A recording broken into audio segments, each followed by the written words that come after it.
BFM Business et la Tribune présentent le 18-19, Guillaume Paul. Allez, 18h07 sur BFM Business. Je vous dis, on va faire un petit peu d'histoire quand même là, parce que ce sont près de pas loin de 200 ans d'histoire qui nous contemplent, mine de rien. Julien Tanguy est avec nous. Bonsoir Monsieur Tanguy, merci d'être avec nous sur BFM Business. Vous êtes CEO du groupe Lefebvre et directeur général de Lefebvre Dalloz. On est là sur le leader de l'édition juridique en France. Alors je regardais les chiffres. Ouais, quand je disais 200 ans d'histoire, on n'est pas loin finalement. Absolument. Dalloz a été créé en 1845. 1845. Voilà, ouais. Et ensuite on est rentré dans... Un autre groupe s'est créé à partir du début du XXe siècle, le groupe Lefebvre, de Francis Lefebvre. Francis Lefebvre, bien sûr. Tous ceux qui ont fait de la finance ou de la compta connaissent nos mémentos. Et pour la petite histoire... On est tous passés par vos ouvrages, hein, ça absolument. Va beaucoup, et donc, Francis Lefebvre a créé son premier business en 1894. Il faisait de la formation pour... préparer les candidats au concours d'inspecteurs des impôts. Dites donc. Et ses enfants ont repris plusieurs sujets, la formation, donc à l'origine du groupe, et l'édition à partir de 1930, pour créer la maison que je dirige aujourd'hui, donc le groupe Lefebvre, qui est connu en France donc, sous la marque Lefebvre Dalloz. Voilà, puisqu'il y a eu un rapprochement dans l'intervalle. Hein, exactement, en 2005. On a également eu un rapprochement avec les éditions législatives à la fin des années 90, pour créer un pôle français d'édition, leader pour les métiers du chiffre et du droit. Et ce groupe s'est ensuite développé à l'international. On est aujourd'hui présent dans 8 pays en Europe. Et dans tous les pays, on a une marque emblématique de nos métiers. Et donc, par exemple, en Italie, on s'appelle Lefebvre Giuffre. Giuffre étant l'équivalent de Dalloz pour les Italiens. Voilà, aujourd'hui, le groupe emploie 2500 personnes en Europe. Dont la moitié en France, hein, c'est ça, 2500 personnes en Europe aujourd'hui. Alors, on vous connaît, évidemment, le grand public, Lefebvre Dalloz, on parle encore évidemment largement des fameux codes rouges, code civil, code pénal. C'est encore des gros tirages Oui, c'est encore des gros tirages. Des pavés, le même pavé tous les ans sort avec les ajustements qui... Il y a une anecdote assez... On a vu dans une émission de télé récemment qu'on avait comparé l'épaisseur des codes entre il y a 20 ans et aujourd'hui, et ils ont assez épaissi. Mais oui, c'est un très gros tirage. On tire à peu près 100 000 codes par an. 100 000 codes par an. Même si aujourd'hui, le papier ne représente plus que 20% du chiffre d'affaires, sachant qu'on est passé déjà depuis longtemps au digital. Absolument. D'abord avec des plateformes et on va dire des portails dans lesquels vous retrouviez de manière digitalisée l'ensemble de nos codes. Et puis, aujourd'hui, on parle beaucoup d'intelligence artificielle. Et voilà. Sachant que notre métier, de base, c'est de commenter et d'enrichir tous les textes de loi ou les décisions de justice. Donc, on ne publie pas juste les décisions. La valeur ajoutée de nos métiers, c'est de commenter, d'expliquer le droit ou le chiffre. Alors justement, blanc ou noir, on parle de ces ouvrages indispensables aux professions réglementées, dont je disais avocat, notaire, commissaire aux comptes, administration aussi publique, les entreprises, évidemment, c'est public très large. Mais est-ce que ça veut dire que tout cela, évidemment, achète tous les ans le code civil ou le code pénal réactualisé ou de moins en moins? Alors, de moins en moins version papier, mais de plus en plus en version intelligence artificielle. En version intelligence artificielle. Et maintenant 20 ans, on a quand même suivi les évolutions du numérique. Et aujourd'hui, vous avez accès à l'ensemble de l'information sur des moteurs de recherche, sur des portails, et vous avez des recherches qui se font à travers des mots-clés, mais tout ça est bouleversé depuis 2 ans maintenant par l'intelligence artificielle. Alors voilà, c'est aussi... vous êtes en poste depuis quelques mois. Depuis bientôt 1 an. Depuis bientôt 1 an du côté de la maison, et justement, on est sur ce défi de l'IA juridique. Et c'est vrai que là, c'est quelque chose dont on a fréquemment parlé sur BFM Business ces dernières années. Bon, ces professions réglementées, je parle des avocats, des notaires, des commissaires aux comptes, mais il y en a bien d'autres, chez qui on sent de temps à autre une petite réticence, c'est pas propre à leur profession, c'est le cas de beaucoup de professions, à se lancer vers ces outils. Est-ce qu'il y a besoin encore d'expliquer largement en 2026 que ces outils seront des sparring partners finalement, monsieur Tanguy? Je crois qu'on a toujours besoin de l'expliquer. Ce qui est très important, c'est de comprendre surtout comment fonctionnent ces outils. Parce que quand on parle d'intelligence artificielle, on oublie souvent que ce qui fait la richesse et la pertinence d'une intelligence artificielle, c'est le corpus documentaire sur lequel elle s'appuie. La force qu'on a chez Lefebvre et chez Lefebvre Dalloz en France, c'est qu'on a cette base de données de textes commentés, enrichis par nos auteurs internes. On a des rédacteurs. Moi, en Europe, j'ai plus de 1000 rédacteurs. 1000 rédacteurs qui commentent. En France, ils sont à peu près 500, qui commentent, enrichissent les textes de loi. Et puis, on a des auteurs... On continue au quotidien. Au quotidien. Ces gens-là commentent, écrivent des actualités, font ce qu'on appelle des commentaires plus profonds, donc en regardant des décisions de justice qui sont rendues, en regardant les textes de loi, les décrets d'application, comprendre ce que le législateur a voulu dire. On écrit, et puis on a aussi des auteurs externes. Donc en Europe, j'ai une 20aine de milliers de personnes qui contribuent aussi à l'alimentation de mes fonds. Et donc, c'est le socle sur lequel se base l'intelligence artificielle.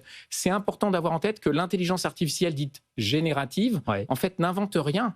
Elle va puiser dans des documents. Et aujourd'hui, on peut, grâce à des puissances de calcul qui ont beaucoup augmenté, aller répondre à une question grâce aux documents dont on dispose. Et c'est ça l'intelligence artificielle, c'est la combinaison de fonds documentaires qui sont extrêmement qualifiés avec une technologie maîtrisée qui permet d'aller puiser dans ces fonds pour répondre à des questions juridiques. Vous proposez depuis quelques années des logiciels métiers, vous dispensez des formations juridiques. Quel nouveau défi pour répondre aux besoins de l'IA aujourd'hui? Qu'est-ce que vous offrez en plus à vos clients? Ce qu'on offre en plus, c'est les fonctionnalités qui sont inhérentes à notre activité. Donc, notre produit s'appelle Génial. Votre produit s'appelle Génial. Alors, il faut nous expliquer la façon dont c'est décomposé. Alors, Generative AI, et vous pouvez le dire by Lefebvre ou Fort Legal. C'est ça, by Lefebvre. Voilà, ça, c'est la marque maison. Ce produit, en fait, c'est un outil comme ChatGPT, mais qui est concentré sur nos fonds documentaires. On n'a aucune connexion avec Internet. On ne veut surtout pas voir nos bases de documents polluées par d'autres informations qui ne seraient pas forcément vérifiées. Vous êtes l'anti-Wikipédia, quoi. Ça vous a expliqué en creux, quoi. Absolument. On a besoin, et c'est important pour nos clients, ils doivent avoir confiance dans nos fonds, ils doivent avoir confiance dans nos réponses, et pour avoir confiance, il faut maîtriser cette donnée. Et ensuite, Génial, c'est vraiment comme ChatGPT, vous lui posez une question, il va vous répondre. Et la spécificité de Génial, c'est qu'il va toujours faire un lien avec l'information qui est à la source de la réponse. Encore une fois, on n'invente rien, on génère un texte grâce à un ensemble de documents qu'on met à disposition. Et donc, quand vous lui posez une question, vous allez voir apparaître sur l'écran des petites pastilles, 1, 2, 3, 4. Quand vous cliquez sur cette pastille, on va vous afficher le document à l'origine de la réponse. Ça peut être une décision de jurisprudence, donc une décision d'un tribunal, mais ça peut être aussi un commentaire de nos analystes, de nos rédacteurs, qui ont expliqué le sous-jacent d'une loi. Et puis, vous allez retrouver l'ensemble des fonds de la maison pour expliquer, justifier de ce que Génial a répondu. Et ensuite, vous pouvez dialoguer avec Génial, parce que vous pouvez lui demander de creuser un aspect de la question. Et si vous ne savez pas quelle question lui poser, Génial va vous dire, vous vous êtes posé cette question, moi à votre place, je m'en poserai 2, 3 autres qui sont liées indirectement à la question que vous avez posée. Et donc, c'est grâce à ça que je parle de sparring partner, et vous avez employé le bon terme. On travaille en dialoguant avec son intelligence artificielle. Alors, votre outil s'appelle Génial en l'occurrence. Il y a beaucoup d'outils. Si vous le dites, il s'appelle Génial. Il y a beaucoup d'outils aujourd'hui parce qu'il faut qu'il y ait une concurrence saine en l'occurrence. Et qu'on parle là, on touche à des dossiers juridiques. Donc, en même temps, il faut qu'il y ait une confiance. On parle là de dossiers juridiques. C'est ça qui est très important. Absolument. Et la confiance, c'est le socle de la relation que nous avons avec nos clients. Évidemment, on l'a construit dans le temps, cette confiance. La confiance, ça nécessite pas mal de temps. Mais il faut vous dire que quand on est étudiant en droit, on commence ses études avec le code Dalloz. Et donc, on apprend aujourd'hui encore avec la version papier. Toujours, parce que vous en avez besoin pour vos examens. Et pour aller à votre examen, on vous autorise d'avoir le code Dalloz. On ne vous autorise pas d'instruments digitaux. Mais on peut se pointer avec le pavé. En général, vous pointez avec le pavé. Vous avez mis, parce que vous avez bien travaillé pendant des années, donc vous avez mis des petits post-it. Vous avez mis des pistes aux endroits adéquats. Pour savoir comment vous repérer dans votre code. Et donc, oui, on a construit cette confiance tout au long de ces années avec nos clients. Et aujourd'hui, c'est une des forces de notre intelligence artificielle, c'est d'avoir cette confiance dans les fonds documentaires que nous mettons à disposition de nos clients. Concrètement, qu'est-ce que vous diriez à un avocat, un expert comptable, commissaire aux comptes, j'ai oublié beaucoup de professions évidemment, qui recherchent des gains de productivité? Qu'est-ce qu'ils cherchent en allant sur une plateforme comme la vôtre ou une plateforme concurrente comme d'autres plateformes? Où sont les gains de productivité? Et est-ce que ce n'est pas la question aujourd'hui pour beaucoup de ces professions réglementées ou pas? Finalement, où sont les gains de productivité? Vous avez des gains de productivité sur des choses très simples. Vous faites une recherche de jurisprudence, soit vous donnez ça à une personne qui va devoir lire les décisions de jurisprudence sur la thématique que vous lui avez soumise, soit vous allez poser la question à Génial. Génial, pour une question de jurisprudence, voilà ce qu'il fait. Il va prendre 1000 décisions qui ont un lien avec la question que vous avez posée. Derrière, on a des métadonnées. Sur les 1000, il va en sélectionner 100. Donnez-moi un exemple. Vous pouvez me donner un exemple concret. Allez, un exemple concret. Vous cherchez une décision sur la prolongation d'un CDD pour une 3e fois, ce qui n'est pas permis, mais vous lui posez la question. Et vous lui demandez quelles ont été les décisions de justice rendues sur ce thème. Et donc lui, il va aller chercher 1000 décisions qu'il a identifiées comme étant des décisions qui ont un lien avec ça. Sur les 1000, il va en sélectionner 100 qui sont les plus pertinentes. Les 100, il va les lire intégralement. Une décision, ça fait 20 à 30 pages. Donc il va lire 100 fois 20 à 30 pages. Sur ces 100 décisions, il va vous en sélectionner maximum 10. Donc il peut vous en sortir 4, 6, 10. Et il va vous faire une synthèse de la décision en 2 pages. Et sur cette synthèse, vous allez avoir les éléments de la décision, vous allez avoir les arguments des 2 parties, ou des 3 parties, ou des 4 parties, enfin le nombre de parties qu'il y a. Et il va vous expliquer, en gros, en 2 pages, tout ce qui est contenu dans cette décision. Et encore une fois, il est parti sur un corpus de 1000 décisions, puis 100, puis 5. Et là, je vous oppose la thèse du remplacement, du scénario du remplacement par l'IA de l'expert comptable de la profession réglementée, et vous me dites non. Non, je vous dis non. Et moi, quand je discute avec mes clients... Je vous pose la question parce que c'est aussi quand on parle avec des professionnels de ces secteurs, la question qui revient souvent. Mais c'est une vraie question. Pour moi, derrière ça, il n'y a pas le remplacement, il y a la question de la formation. Comment on va former des avocats demain s'ils ne font pas tout ce travail de recherche sur la jurisprudence? Et on ne peut pas considérer que... parce qu'il y a l'IA, il n'y aura plus de juniors. Il y aura toujours des gens pour commencer leur démarche. Moi, j'ai discuté avec certains cabinets... Cela dit, les professions, ces professions ont du mal à recruter des jeunes, des juniors aujourd'hui. Je suis assez d'accord. Enfin, il y a un vrai sujet. Et il y a un vrai sujet pour moi dans la formation avant même que les jeunes arrivent sur le marché du travail. Parce que... Mais comment, comment on rend ces professions attractives aujourd'hui? Alors que ces professions, il y a de gros besoins. Comment est-ce qu'on rend ces professions attractives? Je trouve que les professions, que ce soit avocat ou expert comptable, sont toujours des professions attractives. C'est des professions... qui sont intellectuellement intéressantes. Et surtout, moi, je vois à travers l'IA un moyen de passer plus de temps... Avec des missions de plus en plus diverses, avec des services, une offre de services de plus en plus... Et passer plus de temps avec ses clients, passer plus de temps certainement sur des problématiques compliquées, complexes, parce que les problématiques simples, c'est vrai qu'elles pourront être adressées par l'IA. Mais je pense qu'il y a une chose qui est très importante à dire. L'IA ne remplace pas le raisonnement d'un avocat. Lors de la Nuit du droit au mois de novembre, on s'est amusé à donner à 6 équipes différentes le même sujet juridique et on leur a donné génial. Mais tout le monde n'est pas venu avec un seul raisonnement parce que tout le monde s'est approprié le sujet et a posé des questions, a instruit le thème juridique en fonction de son analyse, des questions qui se posaient, et génial est juste là pour supporter un raisonnement. Et donc le raisonnement sous-jacent, aujourd'hui, il est toujours là. Et puis, ce que permet un outil comme Génial, et je ne vous l'ai pas dit, mais Génial tourne sur l'ensemble des fonds documentaires de la maison. C'est-à-dire, quel que soit le sujet, vous pouvez lui poser une question en droit social, en fiscalité, tout ce que vous voulez, il va vous répondre. C'est une opportunité fantastique pour des experts comptables, par exemple, de pouvoir répondre à une question de leurs clients, quelle que soit la thématique qui est abordée, puisque vous allez poser la question à Génial et Génial va vous orienter. Alors après, vous la retravaillez et tout, mais ça vous permet d'avoir un accès à une base d'informations et à des matières qui sont beaucoup plus larges. Bon, donc il faut convaincre. Il faut convaincre en interne dans les cabinets aujourd'hui de mettre un pied. Encore une fois, on a l'impression que c'est un débat qui n'est pas nouveau, qui existe et encore aujourd'hui, peut-être moins que demain, mais on s'interroge. Voilà, oui, mais on a raison de s'interroger. On s'interroge comme dans beaucoup de cas sur les cas d'usage, évidemment, même si vous nous avez fait démontrer mais des cas d'usage, vous en avez plein. Je crois que ce qui change aussi dans le métier... Non, mais ce que je veux dire, il y a les cas d'usage et peut-être la redéfinition des missions, peut-être l'élargissement à la clé des missions. Exactement. En fait. Et puis, dans les cas d'usage, il y a des choses aussi qui sont faites aujourd'hui qui ne sont pas passionnantes. Donc, vous pouvez aussi rendre des tâches qui étaient un peu rébarbatives, plus rapides, et du coup consacrer du temps à autre chose, plus grande valeur ajoutée, ou des choses qui sont intellectuellement plus intéressantes à réaliser. Oui. Donc aujourd'hui, vous nous dites, il faut combien d'années d'études pour être avocat, commissaire aux comptes, expert comptable aujourd'hui? Avocat, ça doit être au moins 5-6 ans. 5-6 ans avocat, je dirais. Et expert comptable, je dirais des bêtises, mais moi je sais qu'on passait les examens, pareil, d'expertise comptable, en plus d'une formation initiale, que ce soit à la faculté ou en école de commerce. Et donc oui, c'est pareil, il faut faire 4-5 ans d'études. Et demain, voilà, à l'aune de tous ces nouveaux outils. Mais demain, il faudra autant de temps. Il faudra autant de temps. Ah, je pense. Et il faudra apprendre à utiliser ces outils à base de technologie et d'intelligence artificielle. Pour moi, il ne faut pas faire un déni de ce qui arrive. C'est un peu ce qu'on discute en interne. En fait, l'IA, ce n'est pas j'aime ou j'aime pas.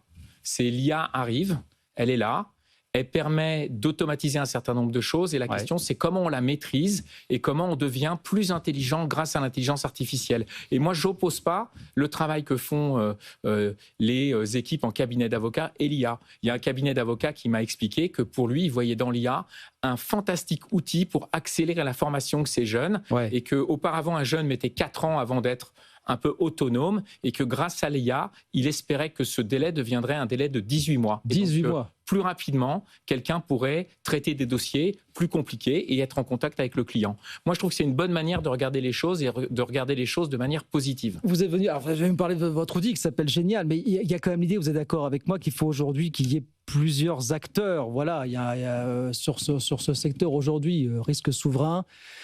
Donc une diversité d'acteurs, c'est sain finalement aujourd'hui. Oui, alors à condition qu'on se mette d'accord sur ce qu'on entend par souveraineté. Oui. Moi, j'ai la chance de diriger. Il y a un débat. Alors il y a un vrai débat pour vous. Expliquez-moi alors. En fait, aujourd'hui, la question, c'est de savoir qui sont les acteurs sur le marché et derrière les acteurs, qui sont aussi leurs actionnaires, puisque la souveraineté, ça va jusque-là aujourd'hui. Aujourd'hui, moi, j'ai la chance d'être à la tête d'un groupe français dont les actionnaires sont français. Le groupe appartient à 2 familles aujourd'hui, dont la famille Lefebvre, qui est donc à l'origine du groupe, et on pense que c'est important. Ensuite se pose la question de la technologie. Quelles sont les technologies qu'on utilise pour faire de l'intelligence artificielle? C'est un peu technique, mais on utilise ce qu'on appelle des LLM, qui sont en fait les moteurs qui permettent d'analyser un texte et de le restituer. Et aujourd'hui, sur le marché, vous avez des moteurs qui sont des moteurs américains et des moteurs européens. Et la question, c'est comment faire pour avoir des moteurs européens qui soient aussi performants que les moteurs américains. Et il n'y a pas tellement de secret derrière tout ça. La question, c'est combien on est prêt à investir dans ces technologies.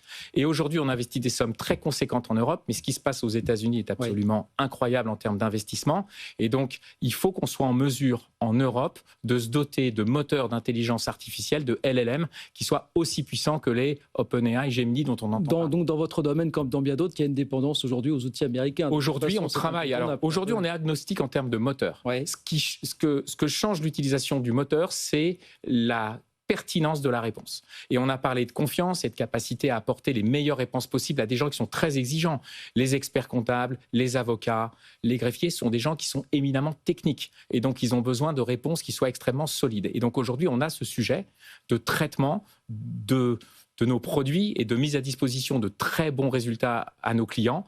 Et on a besoin des meilleurs moteurs. Et donc, il faut qu'on travaille en Europe pour avoir les meilleurs moteurs. Le profil type demain de l'avocat, du notaire, du commissaire aux comptes, c'est quelqu'un de plus jeune, c'est quelqu'un de plus rompu à l'intelligence artificielle. Est-ce que vous dites que la pyramide des âges n'aura plus rien à voir dans la profession dans une quinzaine d'années finalement? Je sais pas. Je pense que quand on regarde un petit peu la pyramide des âges aujourd'hui, elle est assez homogène. On crée toujours beaucoup d'avocats. Vous avez vu qu'avec la réforme de la profession de notaire lancée en 2018, il y a aujourd'hui 2 fois plus de notaires qu'il y en avait à l'époque. Absolument. Donc il y a eu un rajeunissement de la profession. Il se trouve qui s'est approprié ces outils, ou vous dites même parmi les plus jeunes aujourd'hui? Qui s'approprient aujourd'hui ces outils, bien sûr, mais des plus jeunes ou des moins jeunes. Les moins jeunes aussi, vous dites? Oui. Alors, ils ont besoin d'un peu plus de temps pour rentrer dans le sujet, mais aujourd'hui, je vois des avocats qui ont plus que 30 ans. La question, c'est est-ce qu'au sein d'un cabinet, vous n'avez pas le sentiment, parfois on n'entend pas des fois dire que c'est cloisonné, il y a ceux qui ont pris le train en marche et ceux qui ne l'ont pas forcément pris. Voilà, alors, simplement.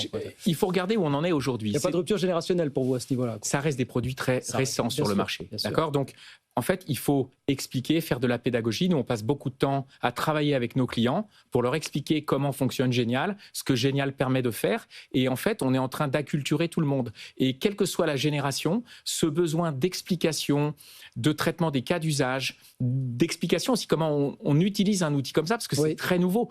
Même ChatGPT, si vous voulez bien l'utiliser, vous avez besoin d'un peu de temps et vous avez besoin de comprendre comment il fonctionne. Et puis après, on est là aussi, nous, pour faire évoluer notre outil en fonction des attentes des clients. Il y a quelque chose qui est assez incroyable. Quand on a lancé Génial, on s'est dit, le sujet des données, il faut faire très attention. Donc, on ne va pas conserver la conversation qui est faite par un avocat dans Génial. Donc, chaque fois qu'on va recommencer une conversation, on va recommencer en partant de zéro. Génial a tout oublié. On ne veut pas que Génial se rappelle de quoi que ce soit. Et aujourd'hui, nos clients viennent nous voir en nous disant, bon, tout ça, c'est très bien et on comprend de ne pas garder l'historique, mais en fait, ce serait quand même bien. Mais ça serait bien quand même, malgré tout. Que vous vous rappeliez un peu des questions que j'ai déjà posées, de qui je suis. Donc, on travaille pour faire en sorte que l'historique des conversations soit toujours là, mais soit très protégé en termes d'accès aux données, parce que, évidemment, c'est très sensible. Et donc, on a on travaille sur un système de double authentification. Oui. Vous vous authentifiez quand vous rentrez dans Génial, et puis quand vous avez besoin d'accéder à des conversations qui ont eu lieu dans le passé, vous vous réauthentifiez une deuxième fois. On veut être sûr que vous êtes bien la personne qui a déjà posé un certain nombre de questions à l'intelligence artificielle. Ça, ce sont les garde-fous, vous les avez identifiés. Les dérives, est-ce que les excès, vous les avez déjà identifiés ou pas? Vous dites, on verra, work in progress. Non, on n'a pas vu d'excès. On voit comment sont utilisés nos outils. Après, nous, on ne regarde pas, on n'a pas accès aux questions que posent nos clients à Génial. On ne veut pas savoir. Tout ça est crypté et non accessible à nos collaborateurs, toujours pour des raisons de confidentialité. Ce qu'on suit juste, c'est la quantité de requêtes réalisées par nos clients, semaine après semaine, mois après mois, pour voir comment ils s'approprient l'outil et si l'outil est bien utilisé. Et s'il n'est pas bien utilisé, on est là pour les aider à comprendre comment ils peuvent mieux utiliser notre Génial. Bon, si vous nous dites que demain, l'IA ne rendra pas la justice à la place des personnes compétentes, non, déjà, c'est une simple garantie. Que nous y allons vers cette direction. Oui. Merci beaucoup, Julien Tanguy. Merci de venir nous parler un petit peu de cette IA juridique, autre sujet qui monte dans beaucoup de professions, réglementées ou non réglementées d'ailleurs. Julien Tanguy, CEO du groupe Lefebvre, directeur général de Lefebvre Roald Dalos. Oui, on le disait, pas loin de 200 ans d'histoire qui nous contemplent finalement. Les éditions Dalos fondées en 1845 par Désiré Dalos à l'époque. Absolument. Voilà. Merci beaucoup d'être passé nous voir. Merci, à très vite, avec plaisir sur BFM Business. On marque une petite pause. 18h27, Anne-Laure Kiechel, président de Global Sovereign Advisory, avec nous dans un instant jusqu'à 19h sur BFM. À tout de suite. Le 18-19 d'Edwige Chevrillon sur BFM Business.